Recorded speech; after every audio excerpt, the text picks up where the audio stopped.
Microaggression really is kind of an everyday slight, whether verbal or nonverbal, against marginalized groups, whether intentional or not. And so it's things that they call them death by 1,000 cuts. So it's like the little things that add up to a whole bunch.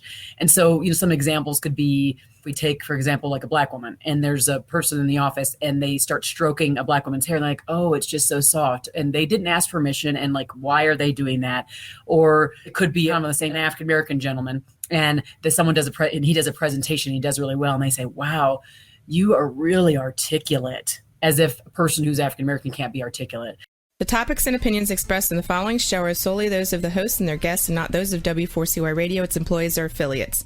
We make no recommendations or endorsements for radio show programs, services, or products mentioned on air or on our web. No liability, explicit or implied, shall be extended to W4CY Radio or its employees or affiliates. Any questions or comments should be directed to those show hosts. Thank you for choosing W4CY Radio. Welcome back, everyone, to the Geeks, Geezers, and Googleization Show, the home of Googleization Nation, where we talk with HR and business thought leaders about the crazy shift going on in the world of business, technology, and HR. Here's your host, Ira Wolf.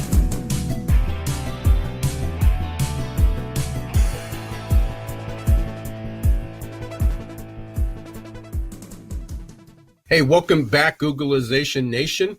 And welcome to another episode of Geeks, Geezers, and Googleization. We got another great show today. We are going to be talking about a very, very important topic. You might have been familiar with it in the past, but certainly over the past year and a half, diversity inclusion has become much more, top of the line in whether it's media or in the workplace or conversations. How do we get there?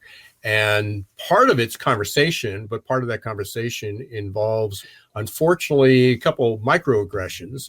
And you might not be familiar with what they are. So we're going to be talking about what is a microaggression, how, as a leader, how do you prevent that as a human being, as a worker, as whether you're a manager or an employee, how do you avoid that? And some of them are, beyond the subtle joke, whether it's an ethnic joke or a gender joke. Sometimes it's just emotions, body language, tone, words we choose to use. And we're going to be talking with Heather about that. She has a new book called The Art of Caring Leadership. Excited to talk about that. And then another topic, which is top of mind with a lot of people, which is related to that, is employee retention. So we're going to be covering that all today and have an exciting conversation with Heather. It'll be another fast-moving conversation. And then after our break, for the second segment, we're going to be talking a little bit about, again, recruitment and retention, but also about labor shortages. A lot of people are calling me, asking me about where do we find people. I just got off another interview with SHRM that'll be broadcast in just a few weeks. And they were talking about, where can companies go to find people? And the reality is that they're certainly out there. We can talk about going to different sources, even under-recognized sources. It could be veterans. It could be disabled people. It could be incarcerated. Again, not everybody who's been convicted of a crime or had an incident, maybe they when they're younger. Some of them are excellent workers, and there's a huge movement to kind of move beyond that. So we can talk about that, but also under, minorities, unrecognized minorities. What are some of the biases that you have in your organization? And we'll be talking about some of the trends and what that looks long-term. And so we'll have a great show. I want to thank, of course, our two sponsors, Ngomu Be More, who just released their app in May. Actually, it's been a few weeks, and I know they're doing very well. About 100 coaches. Go up and check out the Ngomu app, and then, of course, Success Performance Solutions. We'll hear more from them at the commercial break. One other thing, I mentioned the SHRM interview I did. That'll actually be broadcast 2 p.m. on July 13th. That's a Tuesday, 2 p.m., July 13th. And that's at TuneIn. It's called Tune In Tuesdays. So you can go to tuneintuesdays.shrm.org. If you're a member of SHRM, you'll be able to log in and view. This is, I think, the 13th show, 12th or 13th show. So you can view some of the archives. But we will be doing the one on July 13th at 2 p.m. at tuneintuesdays.shrm.org. Without any further delay, I'd like to bring in this week's guest, Heather Younger. As I mentioned, Heather has a new book, The Art of Caring Leadership. So excited to have you here. And you just got back from a break, right? I did, yeah. A much needed vacation. I'm just still trying to get out of that mode. Don't get out of it. I don't know. But it was good. It was very good. Yeah, excellent. So I appreciate you being here. So let's talk about, obviously I always say I throw myself under the bus. I'm an older white guy, and we've sort of been taking the brunt of a number of things. And, I've certainly had privileges that there's certain areas of discrimination that I've had, I'm shorter, I'm bald, growing bald. So there's always things that people can make jokes at, whether they're ethnic jokes but last year sort of had this huge awareness for a lot of people. And it was sort of the breaking point. And, one of the conversation that keeps coming up was a term that I knew, but I didn't pay a whole lot of attention because nobody else seemed to do it. It was microaggressions. And then it becomes, how do we avoid walking on eggshells all the time? Because we got to be careful what we say, what we do. And now we got to be careful of our body language. So let's start out very simply so everybody else is on the same page. What is a microaggression? And then also what was, how did you not isolate, but how did you focus on this? Why was this so important? Because I know you're doing a ton of talking about it, speaking about it.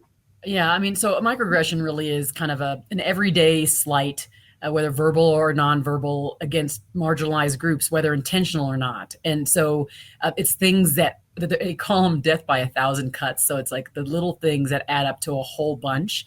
And so, some examples could be, if we take, for example, like a Black woman, and there's a person in the office and they start stroking a Black woman's hair, and they're like, oh, it's just so soft. And they didn't ask permission. And like, why are they doing that?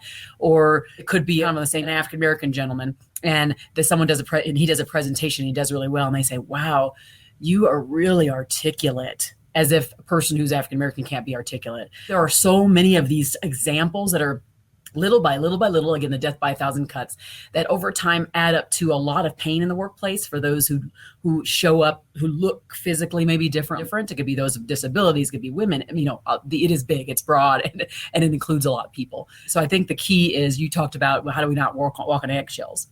I think the biggest thing is we're not going to be perfect, because there's a lot of ways we hurt people that we're unaware. And so I think we need to be more aware, socially aware of what's happening with other people. So paying attention real closely to our interactions that we have with other people and how their body language or their energy changes after or while we're having an interaction with them. If we are having an interaction with someone and we see like their eyes do something weird, or their body, they change or they step back or whatever that might be, then we can say, oh, did I do something that was offensive just now? Or did I do something that was wrong? Or did I say something wrong? Because I want to make sure I correct my ways. But I don't know everything. I personally, Heather, who talks about this stuff and trains about this stuff, don't know everything. And there are going to be times where I do something that is offensive, but I think I'm like doing it from the heart. Here's an example. Idea of like when you see someone maybe has a physical disability and you immediately go to open the door, or you immediately go to help them push their wheelchair, or whatever that might be. You're thinking that you're going from the heart, but in the end, for that person, it's uncomfortable and it's a microaggression. Okay, so these are the things where you're just thinking we're being kind citizens, but these are the things that we learn, and I learned this too. So just know that this is not about perfection. It's about being hype. It's about being aware about your environment and how you leave people feeling with your interactions. What you just described is just, it's the strongest case for emotional intelligence. It is. It's a matter of not only understanding yourself, are you overreacting? One is, are you aware of it? And then are you overreacting? But how do you recognize that in other people? And this isn't about emotional intelligence, but I know there's a lot of people out there that kind of poo-poo it and push it away, but it crosses over so many other disciplines and so much we're talking about. So as you concisely put that, it was like, oh, wow, you just described emotional intelligence. I did. And I'm certified in emotional intelligence. So I described it that way purposely because that's exactly what it is. So I think microaggressions and our ability to kind of stay away from them or recoup, like, the relationship after it has like 95% to do with emotional intelligence. So yes, you're right. So back to back to sometimes it's just awareness. So other than asking, I can think, I think that's a great example, because I wouldn't have thought of that. I'm trying to be courteous. I'm trying to help somebody. So somebody's disabled, and I run to the door and to help them, and they may take it personally. It's like, no, I can do it myself. It may be as simple as, hey, do you need some help? And obviously some people could be offended by that, or how might I help you? Can exactly. I get more for you? So yes. Can we do that? I know there's two things I wanted to ask you. One is somewhere I read this or I heard this in one of your talks or something. Oh, by the way, congratulations for the TED Talk. Thank you. I wanted to have a second one. I wanted to do my second one on the topic that I actually live every day. The first one was on overcoming adversity, and it was something I just needed to get out there in the world. And so I've been talking a lot about resilience as a result of that. But the work I do every day is on this idea of caring leadership, and so I needed to be able to put something out there that was related. I understand. I did mine a few years ago on change, and it's like, when I do another one, it's going to be on a specific, yes, the first one on that idea. But congratulations! Thank you. It's a huge achievement. Thank you. And if you haven't done a TED Talk, it looks easy. I mean, you go up there and you talk hey, how hard is it for a speaker who speaks all the time to go out and do 10 minutes, 12 minutes, 15 minutes? It's really a very humbling role. So I have really the hard. utmost respect for people who have done it, and especially those that make it look easy. It's an incredible task. But you had somewhere along the lines, I heard this. You had a personal experience. This means microaggressions are, I guess, have a deep spot, have a meaningful spot in your life. There was something you mentioned personally, how you were affected by microaggressions. Did I hear that somewhere? Well, I think in the end, yes, I've had little ones here and there kind of throughout my life because I look the way I do. So it's just going to be by virtue of the way I present myself, I am going to have that. My background, that first TED Talk that really broached the topic of my mom is white and Jewish, my dad is Black and Christian, and my own family wasn't happy about that union. And so I was literally the black sheep of my own family. And I was never invited to weddings or bar mitzvahs. I never was allowed. In fact, I didn't go to my first bar mitzvah. It was another gentleman that was a team member of mine when I was in my late 30s, early 40s, who invited me to my very first one. He had no clue I'd never gone because he assumed it because of my family background. So I was an outsider. My pictures didn't hang on walls and on the walls of my grandmother's house. It was just my other cousins did, but not mine. I was not to be seen out in the public space with that family. Let's just put it that way. So for me, it does help me. My lens, my frame of reference, it helps me in a positive way. I'm not narrow-minded because of my background. They were narrow-minded. I am not. I made that choice. And I think with all of this, when we look at microaggressions, we look at how we treat people. It is about how we intend to show up, how we intend to make people feel. The intentionality of it is huge. And also saying and owning when I mess up, because I too will mess up. And how do we say, I own that. I made a mistake. I am so sorry that I made you feel that way. And I am going to try to make good on this. I'm going to try to do the best I can. And I'll go to you when I have questions of maybe should I go this route or that route? I don't want to fatigue you. Because I'm saying this to, if you're talking to a person of color, you're talking to someone who's disabled, you want to make sure that you don't fatigue them with asking too many questions. You just got to go do your own research too, right? So to understand this topic more deeply, but you're not going to get it right 100% of the time, and that's okay. Yeah, and I think it goes back to just catching yourself. So I know some of the examples, and again, I don't remember if I heard this from you or from somebody else.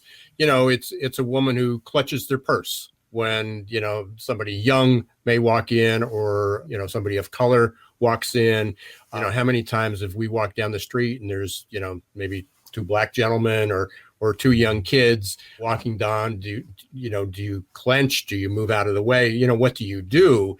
And it may be unintentional. I mean, on one regard, it may be the safe thing to do, but we judge everybody the same way. And so there's all these incidental, all these things we're unaware. You mentioned there, I think there's five things someone can do, 5 steps, 5 strategies a leader can take, or anybody. I don't think you have to be a leader. What are some of the things that we can do to become better aware, to avoid that, beyond, just saying, okay, be aware? Yeah. Well, I think that as a leader in the workplace, we do have a responsibility to protect our people from these microaggressions. And so if we are there and we see it happening, then even if it's not to the person that was the end experience, they had the end experience, the aggression, but the aggressor themselves, and you talk to them, you actually talk to them, and not in a way that like makes it divisive or that they feel like they're being like slapped, but it's questioning, asking a question. I don't know if you're aware, but what you just said was actually pretty offensive. This person, it was offensive to me, and I know that this person was hurt by it. I could see it. They didn't tell me, they didn't report it, but I saw it. And so, I don't know if you knew that. Next time you might want to say it this way if this event ever happens again. So understanding and providing them a context on the why it wasn't good, and then if it happens again, here's how you do it. Also understanding that if, let's say, you have one team member who just does it a lot and he or she just does not stop. The issue here is that if you do enough of these in the environment, let's say to one person, it can get to the level of discrimination. Like you could end up seeing a case come up, some litigation happen. So it's so important. We do it to do the right thing, but we also do it because we have to protect our organization as well. Understanding that these things can add up to a whole bunch and cause other things to happen, ripple effects to happen. The other thing is sometimes the person who is on the end experience of the microaggression doesn't want to talk about it or doesn't want to make a big deal about it because they know people might see them like as someone who's like a victim, and they don't want to be victimized. They don't want to do that. Or sometimes you'll have the person who's the aggressor will say, "Oh, you're so sensitive. Get over it," like that kind of thing. And I think, again, as the leader, if you're seeing it or if the person comes to you with this report, you don't want to get, take on too much the emotion of it. You want to try to remain objective. You want to be empathetic, and you want to express compassionate action. And that would be, again, maybe either having a meeting joint with the three of them or going to the person who's the aggressor to begin with, and just making sure that you have them understand why what they did was wrong and how it impacted the team member. They might not be aware. In lots of cases, they're not. They'll probably be horrified that they did that and that they hurt their team member. Making them aware and then helping them through, like, how would this look if you did this again? How should you say this, or how should you do this again? And then also making sure that you follow back up with that team member who was the victim of that, and say, just so you know, I spoke with so-and-so. I let him know why it wasn't right, or I let her know why it wasn't right, and exactly maybe how they can do this, differently next time. And I want you to know that I did that because I saw it. And even though you didn't report it to me, I did see it. And I felt like at least, I should address it. Or you did report it to me, and I want you to know what it is I did about it on your behalf. So this is probably going to be a tough one, but I'm sure you faced it. What happens when it's the leader who's doing the microaggressing? I would hope in that case that it would be, they would immediately go to HR. They have an internal resource where they can report, these things that are happening. It's going to be hard. If that leader built up some level of trust aside from this, so there was some level of trust that they built up with the team members, people on their team, then the team members should feel comfortable going up and just saying, "I'm not sure if you, like, Stan, I'm not sure if you know this, but when you keep saying this one thing, it's actually really hurtful." And here's the same type of thing, coaching them through it. So if you felt like you wanted to, if you were trying to get to this, here's how you can say it next time so it won't be so offensive to me and to people who look like me that are, by the way, they're not saying anything to you, but I felt like I needed to report it to you. If you don't have that trust foundation, which unfortunately happens a lot at work, right, then you're going to have to, if it happens and it becomes a pattern, you're going to have to go to HR. And then I'm sure they're going to open up an investigation, which most people don't want. Most people don't want to be victims. Most people don't want to, put a target on their back. They don't want to make their coworkers get in trouble. So that culture stays not great. But if that leader creates an environment where their team members are able to speak the truth in a way that's the truth that is not always like butterflies and chirping things, right? It actually means they can speak it up, and it might be counter to what's popular. And it's up to the leader to create that environment for that, to allow it to be okay to speak that stuff, speak the truth. And then, of course, how that leader responds to that truth telling makes all the difference. One of the benefits of 2020, and obviously there's a lot of strategy. There was a lot of strategy, but there's also a lot of tragedy in 2020. And, people are still reeling. We haven't figured it out. I keep using this phrase: is the post-pandemic era has taken off. We're all flying it.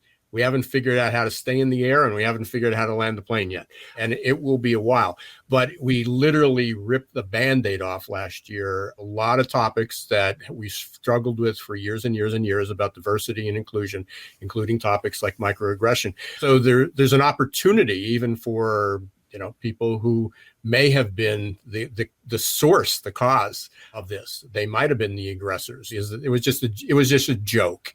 I really didn't mean it. People are too sensitive, you said, and go through that. So I think there's a much higher level of awareness. And the other thing is, one of the benefits of Zoom last year, although I know people are fatigued and everybody wants to go out, there was a much higher level of transparency and authenticity that it created. Because all of a sudden, the leader who used to say, listen, when you're here, you can't work from home, you need to be attentive, you need to be in place, I need to see what you're doing. All of a sudden, they understood what it was like to have 3 kids at home and a dog and a sick parent. And you saw inside their homes, they experienced the interruptions. They saw what it was to juggle all those tasks. And so a lot of people, there was a lot of growth last year. Yeah. So a lot of, and that, people for a while, I still get interviewed, say, what would you like to see? What good came out of the pandemic, or what would you like to see that doesn't go away, that doesn't go back to normal? And it's like the authenticity and the transparency. Yes. Yeah. I'd say the same thing. I keep telling people, like, all that we saw and learned on Zoom and Teams and the background that we see with, kids running around, dogs running around, all kinds of things happening is data. And we should receive it as a qualitative feedback. It's data. And when we use that data to inform us after we come back to hybrid or fully in-person return to work, we're going to see our relationships continue to go deeper, versus if we let go of all we learned and we don't use that data for our future relationships, then we're going to see distance. The distance that's there's going to be a lack of transparency. There's going to be a lack of truth telling. We'll know less. And people are going to start to leave, and we won't know why, because we haven't paid attention. They're already leaving. That's the big yeah. That's are pretty scary. Microsoft just came out with a study. 40% employees said they're looking, they're ready to leave in a year. I've heard higher. The lowest I've heard is about 25% of that transition that individuals are ready to leave. And so there's definitely there's an opportunity to keep people, to help people. And this is one part of it. I mean, people just don't have to go back, and they've been away, and the first thing they go back, somebody makes a smart ass remark. That's a joke, and and then it's over. It's like, oh, I don't need this crap anymore, and I'm out of here. Yeah. And then it's really, really hard to find people that especially if it's a good employee, that finding a replacement is not easy. I mean, people are in panic mode for good reason, because they didn't listen. Before, we're kind of coming up toward the end, but I know you talk a lot about you've been talking a lot about resilience, especially through that and employee retention. What are you seeing out there? I mean, what on the side, what are some of your clients, or what are companies doing of helping people make that adjustment, creating that safer space and building that resilience? Yeah. I mean, those that are doing it well, are using a foundation of listening as they're listening. They're doing listening sessions. They're doing surveys. They're, doing what I call the cycle of listening, where they're closing the loop on what they've heard. They're creating culture teams, and they're, letting that feedback drive their strategy. And those are the ones that are doing it well. I think those who aren't doing it well are doing the opposite. And so they're not listening, and they're making assumptions about what their people need. Those are probably the ones where those numbers of folks that are looking to leave are higher. Because, for example, many of the organizations through the pandemic were telling their people, oh, we're doing well. Our financials are great. You guys are doing well with your productivity, even with your being home. And then when they now realize they have this entire footprint of real estate that they got to put people back into, now they're like, okay, but we need you to come back. You're coming back. And they're like, wait a second, you told me everything was good when I was at home. They just aren't listening. They aren't intuitive, right? They aren't expressing compassionate action in a way that can make both the business money, because that has to happen. Businesses are put in place to make money if they're for profit. So it's got to happen, but you can do it with care. And so you got to make sure you're listening and using what you hear to drive your culture forward.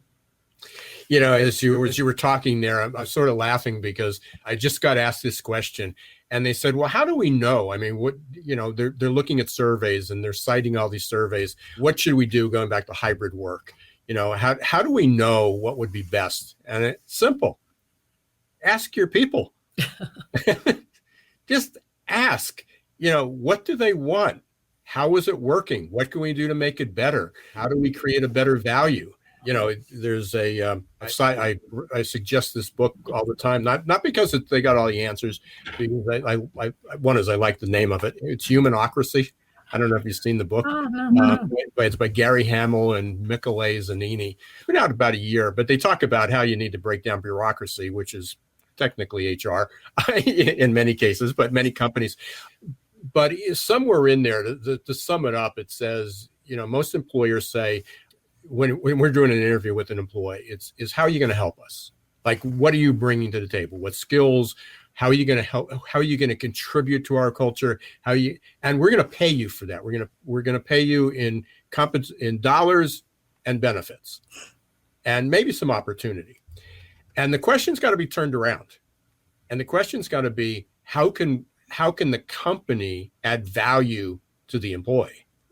How can the company contribute to the employee? And maybe it is contribute by financial, maybe it's contribute by well-being, maybe it's contribute by benefits. How are they going to contribute, and how are they going to add value to the employee? And it's always people are our most important asset is the company's motto. The employee is, how can the company become my most important asset? Mm-hmm. And that's the change around. And it's a change. It's a welcome change, but it's a big ship. It's not going to turn quickly. That's for sure. It's not. It is not. These cycles, these culture changes, they're just not overnight. You got to looking at it like 3 to 5 years out to see what the impacts are. You got to be tracking it. You got to be measuring it. It's important. And 3 to 5 years in this world is an eternity. Yes, it really is. Yes. Yeah, it can't be put off for 3 to 5 years and wait. No, I'm saying you have to be looking at it.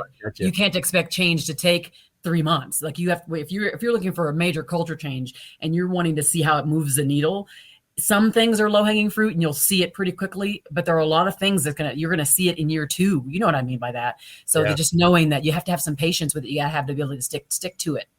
Well, we talk about, I talk about change all the time. We talk about we've moved from a complicated world to a complex world. And the complicated world means that there's solvable problems, and we can find solutions the smarter we are with data. The problem with complex is there are no solutions. There's behaviors, there's change behaviors, because it's always evolving. We find the solution for one thing, and then there's something else that happened on the side, and there's just a lot of collateral effects on the downstream. So how can people? Well, final question, and then we'll get to how people can get a hold of you. I want to continue this conversation with you. You're back June of 2022. What are we talking about? Same thing?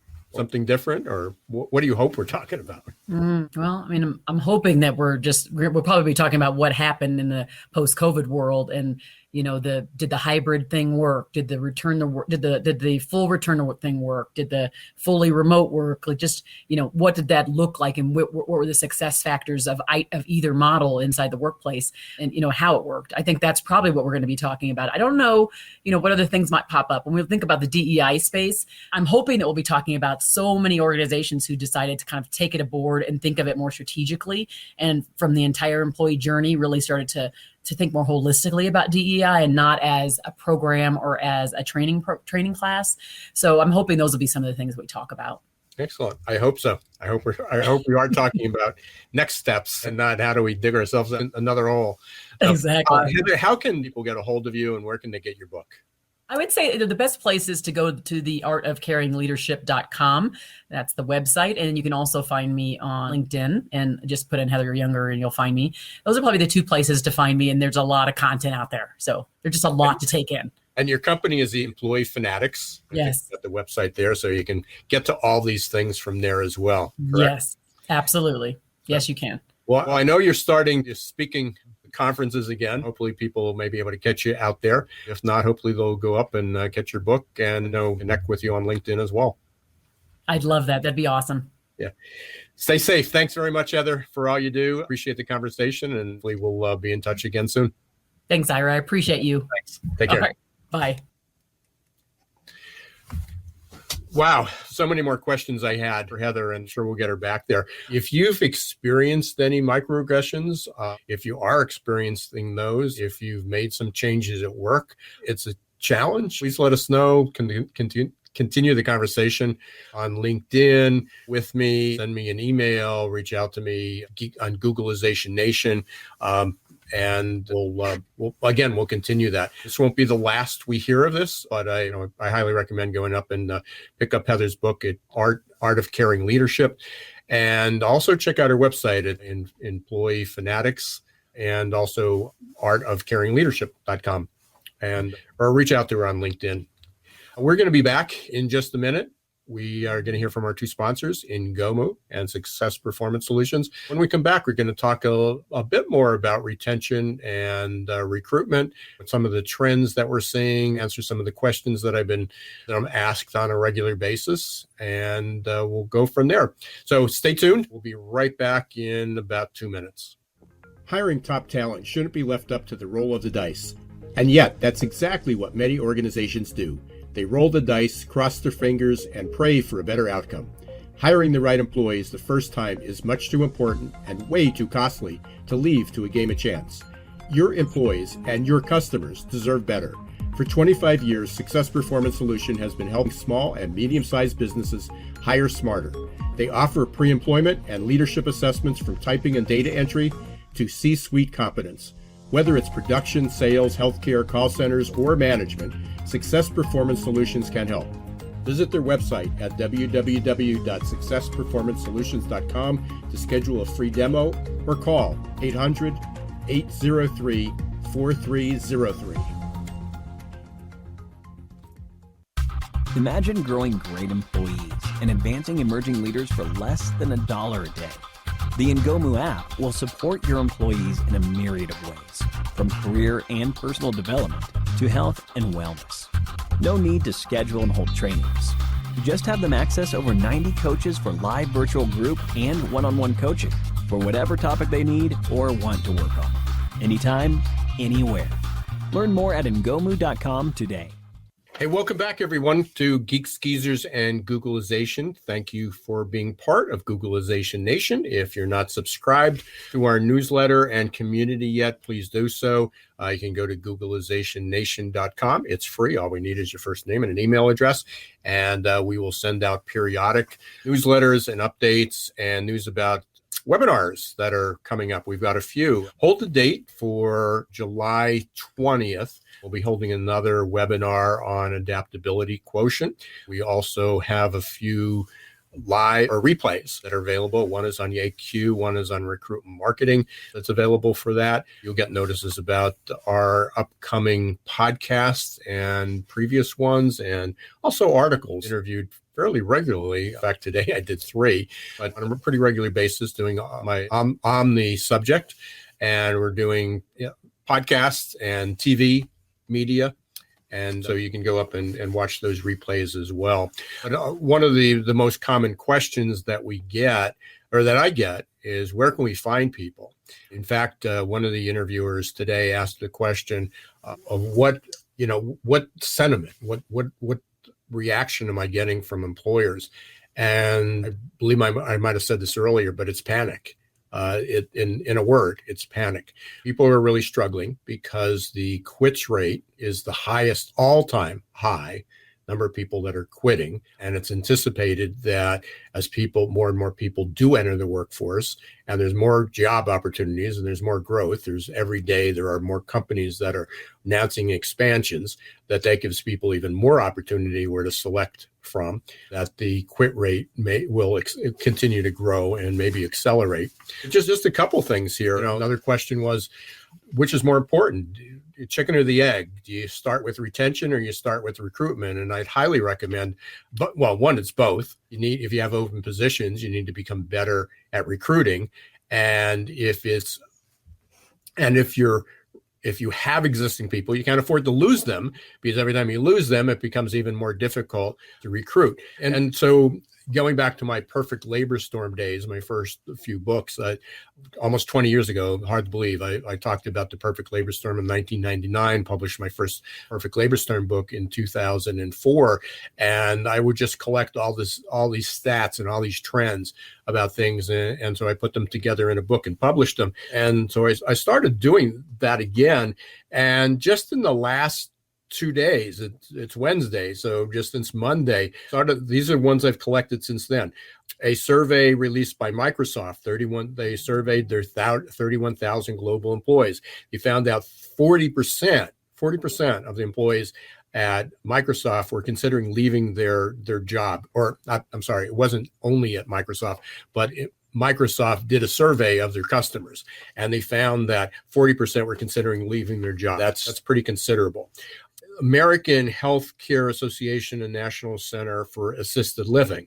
So any of you that are listening are in the healthcare, 94% of nursing home providers had a shortage of staff members in the last month. That was released in June. So that was a May statistic. Registered nurses in nursing homes, turnover rate of 140%. For CNAs, certified nursing assistants, 129%. Some facilities, some organizations were experiencing more than 300% turnover. People are offering bonuses. The TSA is offering $1,000 bonuses. There's another area, interesting enough, that's offering huge bonuses, or bonuses that never did before, is in hospitality, line cooks. I've heard of bonuses as high as $2,500 for a line cook, wages between $15 and $20 an hour for a line cook. Don't need a degree. Certainly for that, don't need a lot of it. You need a minimum amount of education. You obviously have to have some skills, and you have to have human skills. You have to be dependable, reliable. You have to be safe. You have to be able to communicate. You have to be able to deal with the stress of the job, keep up with the pace, especially in some organizations. I mentioned the quits rate is at an all-time high. Gallup just released their annual engagement. And it dipped, employee engagement globally has dipped to 20%. Over the years, it's been about, famously, people have quoted this over and over again, but it's been averaging around 30%. Last year, obviously, it took a dip on a global basis as well, down from kind of in the mid-20s down to 20%.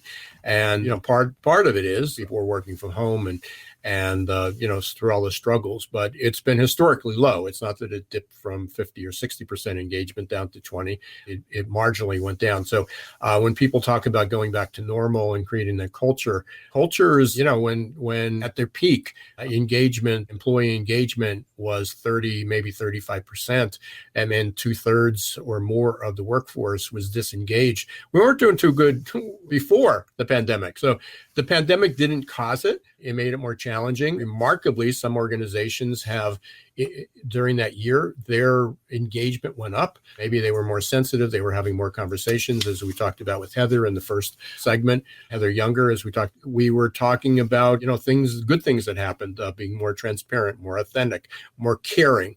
Leaders took a different look and maybe they paid more attention to their employees during the pandemic, and those companies did pretty well. So employee engagement, and recruitment, it's going to be challenging for the next 10 years. Last Friday, I did our monthly conversation with Ed Gordon from Imperial Consulting Corporation. Ed's been doing this he's been studying labor economics for 50 years. He publishes the Gordon Report. He's had 20 some books that have been published on some of these trends. And just like the perfect labor storm, he's predicted what happened now. This isn't a shock. We knew this was coming, and finally employers have woken up to that. But projections for 2030, or anybody thinks that this is a blip, that this is going to go away, you're in for a big surprise. So, Roxy, if you can put up that slide there it is. And keep that up just for a few minutes there. On the right side, it's anticipated that there will be 100 out of the 170 million jobs that will be available by 2030. So we're going to experience some job growth. But the most significant percentage of those jobs is going to be skilled jobs. And it's anticipated that there's going to be about 128 million skilled jobs, or jobs that required skilled workers in the next 10 years. It's currently about 110 million of those jobs. So there's going to be an increase, and the level of skills, expertise that's required is going to continue to increase. The challenge is that there's 100 million people that are currently doing mid or low skilled jobs, and it's going to require a lot of retraining, reskilling, upskilling to get people on board. If we don't do anything, if we don't change the way we're doing it right now, there are currently estimates of 56 million skilled workers to fill those 128 million jobs. So the current workforce, the current graduation rates, the current skilling, reskilling, and training programs and development programs that are out there, there will be 56 million people in that pool. So the goal is how do we increase that? How do we take more people, either new graduates, or how do we take current employees and reskill them to get them there? And the numbers are staggering, because even in a most aggressive plan for reskilling and upskilling and training is about 30 million people that we're going to need to take out of the current workforce, about 30 million people, and a minimum of 30 million people, but that's an aggressive number to upskill. Through graduation, through changing some programs, workforce development. Ed Gordon talks about the retains, RETAIN. They're regional networks, collaborations between schools and government and parents and businesses, and there are many of them in the country that are going down into not only the high school, but junior highs and even elementary schools to get people interested, not only in four-year education, but many of the trades or many of the skills that will be required. And they anticipate that if we do better at that, we'll be able to basically produce 10 million more people. But if you can do some quick math there, 56, 30, and 10, that means 96 million people by 2030. And that's an aggressive pattern. I keep saying that will be eligible to do the 128 million jobs. So that leaves 32 million, a shortage of 32 million workers. Now, some of that we may be able to reduce some of that, because a lot of the jobs could be automated. And a good portion of those may be. The problem with that is that solves the workforce problem. So let's say that we could automate 20 million jobs. That only leaves a gap of 12 million only, I say. We have a gap of, let's say, 10 to 12 million, and we can automate 20 or 20 plus million of those jobs. That also means that there's 20 million people who are unemployed. And that becomes a society problem. What do we do with 20 million people who are unemployed, that don't have the skills to do the job, and they also aren't employed? And that's a whole other debate. I want to get the politics of that, whether it's a living wage, whether you expand welfare. But we're going to have to figure that out. But these are some of the projections. So when we talk about panic, and when I'm out there talking about the perfect labor storm and the future of Googleization, this is the frightening part. This isn't a blip. All forecasts show that the economy is going to grow. It's going to grow rapidly over the next few years, and that we're going to have continued growth through 2030. And especially if you are in business today and you want to continue to grow and thrive, you're going to have to become better at recruitment, better at retention, better at engagement, and certainly better at reskilling, upskilling, and development. We are just about at the end of our show again. Thanks for allowing me to be on my soapbox. But again, when people are asking me about the people tree, or they think that, what's a good source? What other job board should I use? Where do you think I should find people? That's much more in depth, but essentially people are going to be poaching people from other companies, because people are going to be leaving. People want different things out of their workforce. Some people want to work on site. Some people want to work from home. Some people want to blend where they work, how they work, what they do, what their life looks like, what the benefits. Again, pay is going to be increasing pay for many jobs needs to be done, but it's not going to solve the problem alone. Different people want different benefits. And again, it's not just it's not specific to generations. Across generations, people within generations want different benefits, because they're at different stages of life. They live in different places. They have different costs of living. They have different ambitions. So we're going to have to learn how to individualize some of these benefits. And it's going to be a continuing conversation. And we're going to continue to talk about that on Geeks, Geezers, and Googleization. We really appreciate you being here. We have a number of great guests lined up for the next few months talking about the future of work, benefits, compensation, engagement, diversity and inclusion, leadership, technology, you name it. We're going to cover it because it's a complex problem. And it's going to take a village to figure this out. And hopefully our Googleization Nation is part of that community, part of your resources. If you do catch Geeks, Geezers, and Googleization, you're listening to this on a replay, up on one of your favorite podcasts. We're on Apple, Spotify, iHeart, Amazon, or Audible, you name it. Please please rate the show and leave a review if you'd be so kind. Appreciate you doing that. We're going to thank Ngomu again for being our sponsor and Success Performance Solutions. If you're not a member yet, Googleization Nation, please join. Get updates on the upcoming webinars that we have in a few weeks.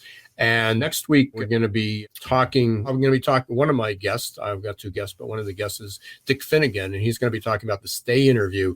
He was also on the Tune In Tuesdays show with me. He was one of the guests. We were talking about recruitment and retention there. So you'll be able to get a little preview next week. And then be sure on July 13th at 2 p.m., your member of SHRM, you'll be able to access the Tune In Tuesdays.